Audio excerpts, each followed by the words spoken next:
Coming up on the program, we are going to plant our brassicas, Brussels sprouts, kale, and cabbage, all in this one bed. And we're going to plant some of our beets in our 60-gallon giant grow bags. All that and more coming up today on the Wisconsin Vegetable Gardener. The Wisconsin Vegetable Gardener is sponsored by the following. MIgardener.com, over 300 varieties of non-GMO, heirloom, organic flowers, vegetables, and herb seeds, all for 99 cents. MIgardener.com. Sioux Growing Supply, located in Wausau, Wisconsin, focusing on certified leaf compost, an excellent amendment for poor soil. With their new garden blend, improving soil structure in clay and sandy soil, great for creating new garden beds. Also available from Sioux's, pre-filled trays and pots with professional potting soil mix or organic rice hull-based potting soil mix. Bag and bulk of certified leaf compost also available. Visit SiouxGrowingSupply.com. Stop before you dig. Call Digger's Hotline first. Call 3 business days before you dig. It's the law. It's completely free and it's for your safety. Know what's below before you dig. It's your responsibility. Call Digger's Hotline or visit them at diggershotline.com. HappyLeafLED.com. Commercial grade grow light with a home gardener's affordability. No fans, no motors. Simply plug in and grow. Great for seed starting to lettuce to full grown tomatoes. All indoors. HappyLeafLED.com. Sustain Natural Fertilizer, offering superior organic plant foods that deliver research-proven results. Trusted by farmers, growers, and gardeners for 30 years. Learn more at sustain.com. Welcome to the Wisconsin Vegetable Gardener. I'm Joy Baird. We're going to plant our brassicas today in this about 40 square foot bed here that we have. Now the leaves represent the walk paths on each side of the bed. Those are which were in the bed, and I brought those off so I could get in there and plant them. And then we'll put them back on as the plants grow larger. We put a lot of leaves on these beds in fall in order to have a lot of mulch and nutrients throughout the spring and summer. Then by fall, again, all the leaves have broke down and fed the soil. So this bed here, as you may be able to see, has some corn stalks. This was our corn bed, sweet corn bed, last year. Now, we have no intentions of planting corn in our garden this year for one simple reason. We can't grow it as cheap as we can buy it organically, non-GMO, at the farm stand up the road from the house. So we had this 40 square foot bed. We had sweet corn in it for 2 years in a row, and that's a no-no. And we learned that last year because we had corn smut, which is a fungus disease on the ear. Now, and it is a delicacy in the Mexican cuisine, but that is also the key result of too much nitrogen in the soil, because we heavily fertilized this 2 years in a row. So what we thought would be best to plant in this bed is brassicas, the kales, the cabbages, the Brussels sprouts, things that are green that will suck up that nitrogen. So what we're going to do here is kind of space them accordingly. I'll start with kale, and we will see if we can burn up or suck up this nitrogen that's in the soil so we can get this bed back to a relatively average nitrogen and fertilizer level. So with kale or cabbage or Brussels sprouts, each one of them needs to be planted just slightly different than other ones because of the spacing. Now we're going to give these plenty of space because of the anticipation of them having lots of nitrogen. So we'll just start on the corner here. Kind of dig the junk out that has been thrown in, because when we pulled the leaves from the street, we just didn't sort them, we just dumped them. So this has a lot of worms in it. So we're going to just start right here with digging a hole for kale. Now, if you are in a situation where you know your soil is lacking in nutrients, then yes, by all means add an organic fertilizer. We recommend Sustain. They got a really nice selection of fertilizers for the type of situation that you are needing to use them for. So we started these in the Rootmaker tray. We started a lot of them because we know that there's a chance that some of them don't make it, and we always want to have backups. So we're going to find the kale here, and then gently, as it's tangled among other plants here, we're going to try to gently remove it from the cell. And what happens with this Rootmaker tray is they'll naturally air prune the roots, so you have more roots. So you have more roots. There's no wraparound like you do in a traditional container, so that's an advantage of growing in the Rootmaker. And what I'm going to do here, you can see there's just a little more legginess right here on the plant than I would like to have. So we're going to bury it about a ½ inch deeper than what it was in the container. It's not going to hurt the plant at all. It's just going to add a little more stability to it. The soil is on the wet side, but since we're not actually physically going in tilling this up, this doesn't hurt the soil structure as much, and we've got to get these in the ground because now's the time. So we're just going to plant it, put it in there. Got a lot of worms. Now, when you backfill, you want to be gentle and just don't slam it in there because the stems are still, they're fragile. They're baby plants. So we'll just put the soil around there. And then in about 5 to 7 days, that thing will just begin to take off, if not sooner. So that's the kale. Let me get the rest of the kale planted here. Then we'll move on to Brussels sprouts and cabbage, which are a little different in the spacing, but the technique is very similar. So we got our 3 kales in. Now, the reason why we don't till is simply by this. I took 1 shovelful of soil, trowelful, where I'm going to plant this next cabbage plant, and I just got worms and more worms and more worms just in this little handful of ground soil. Now, if we would go in there with a tiller, we would have thousands or hundreds of casualties of worms that are building and working the soil. You can see right here, there's worms all over the place. So let's talk about the cabbage here. We've got several different varieties of cabbage in which we're planting. They all grow relatively the same. They need a very large area to absorb that sunlight in order to build that head of cabbage. Kale will bush up very nicely. The cabbage will need the space, but also will feed, will bush up and then have a big space that needs as well. So what I'm doing here, I'm just gauging based on my experience where I need to put that cabbage, because if you figure the kale would be about like that up, cabbage would be about like that up. So I'm about the center of where I need to be. Now I can choose a variety of different cabbages. I'm just going to go with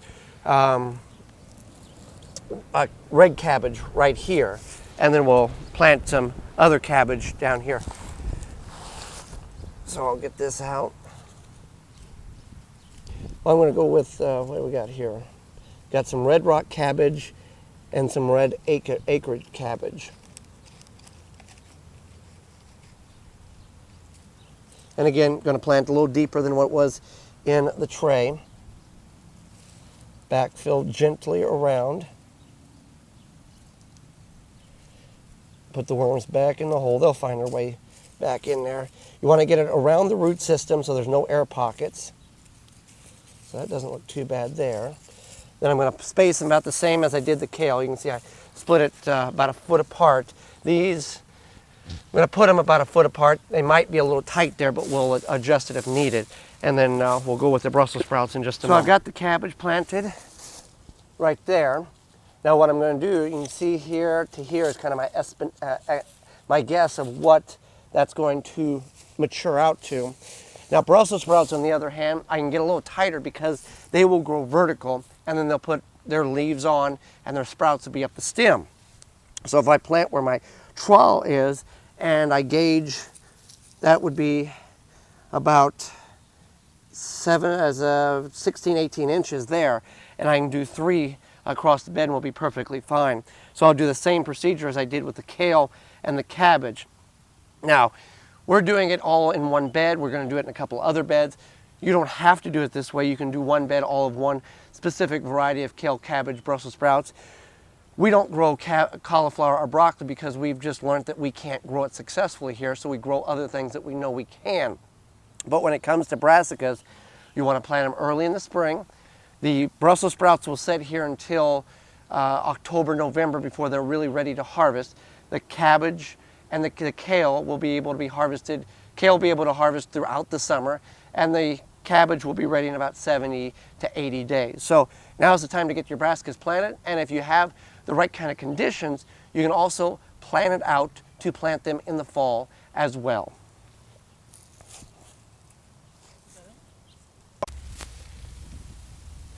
Spinach is a cool weather crop, and that means it grows very well in early season, early spring, and late in the season, in fall. As the days get really long daylight hours, it will go to seed. It's just naturally designed that way by nature.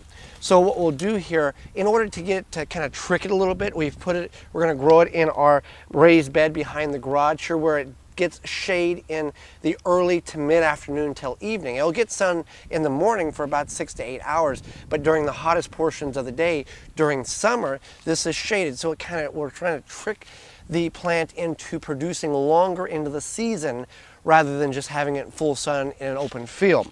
So what we're using here is giant Nobel spinach. And this bed is about a foot wide by 10, 15 foot long. And all is just boards that we have friction fitted together and then filled it with compost. So we want to plant our seeds about inch apart, and the rows being, it says rows, you want your rows to be about 12 inches. We're going to put them about 6 inches apart. Well, I'm going to go more than that, because what happens here is, and I almost made a mistake, we plant these seeds when they're young, when they're, just like that. You think, okay, I'll have a row here, I'll just put another row here. Well, what happens is this is a giant spinach, so at maturity, these leaves will be 6 to 8 inches. So you figure on your hand, that's a small representation of what that plant's going to do. So if you have one plant here, one plant here, you're going to have to space it over more. So don't make that mistake by cramming them in too tightly. So if you have 1, 2, 3, 4, that type of thing, because again, we're looking at the end result, not what it looks like at the time of planting. So I'm just going to take a stick here. We want to go about a ½ inch deep and just go through here. Now, if you like spinach a lot, you want to plant, and we weeded this bed here, you want to plant a good amount. The rule of thumb is you want a lot of spinach, plant a lot of spinach. You want a lot of lettuce, plant a little lettuce. Lettuce produces much heavier, in my experience, than spinach does. So we're just going to open this up, and I'm going to do actually 2 seeds. Very good quality seeds here. I'm going to do 2 seeds per row, ½ inch deep. And again, these will get 6 to 8 inches in size here, so we want to give them plenty of space. If you feel that your soil is lacking in nutrients, you can add some organic fertilizer. I wouldn't go no more than a 5-5-5, because that's no more than the plant's going to take. We'll be able to take up, the rest will just sit in the ground. These will take 40 to 70 days to reach maturity based on when you decide to harvest them. So if you've never grown spinach, or you're having difficulty in growing spinach because it's bolting too quickly, try to grow it in a partial shade area, or get it planted very early in the season or late in the fall.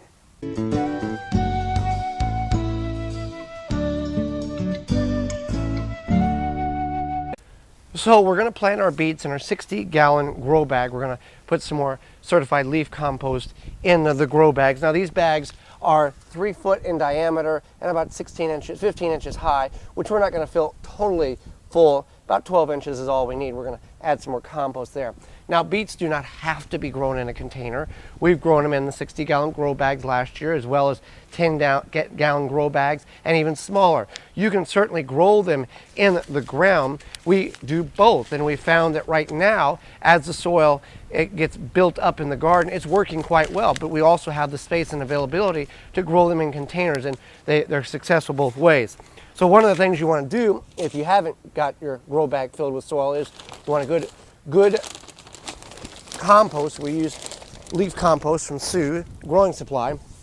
And again, we used this last year, and we're just going to level off a couple inches here, break up any clods.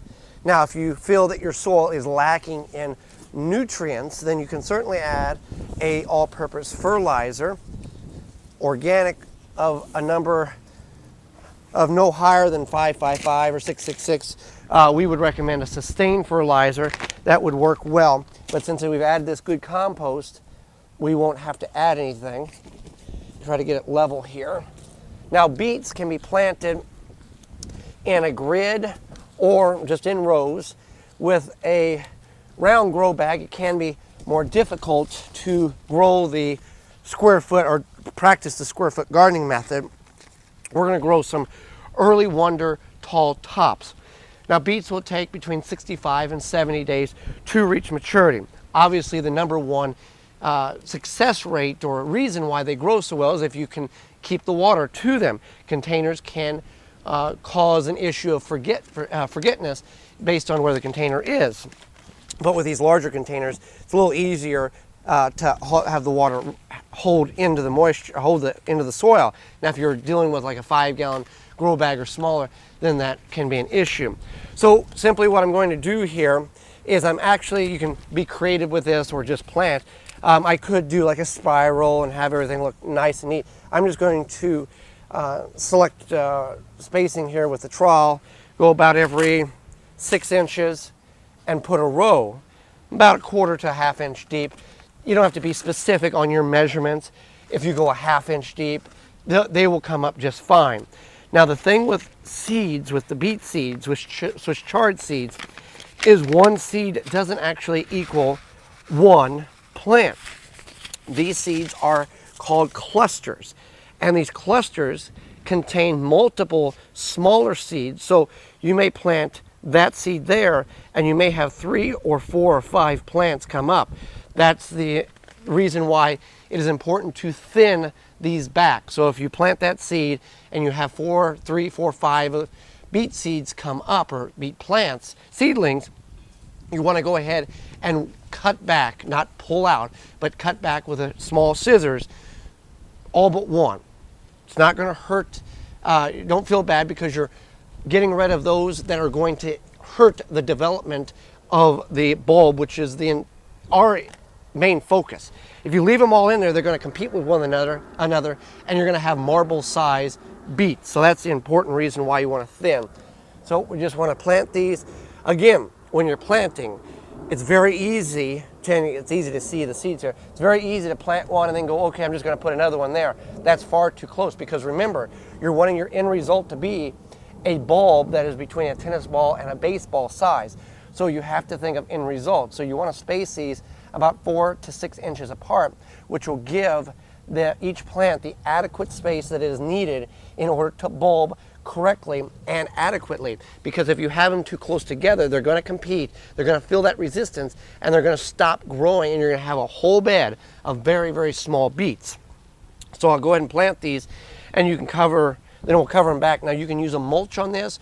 You can also wait until they come up. If you're going to use a mulch in this situation, I would use just dry grass clippings, just a thin layer, just to hold that moisture in until the beets emerge.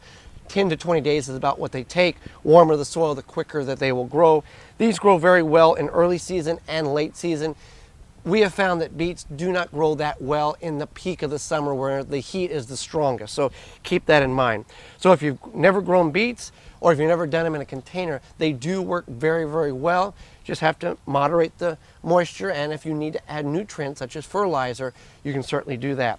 Thanks for joining me. Join me again next time for more organic gardening and food preserving. I'm Joy Baird, and this has been the Wisconsin Vegetable Gardener.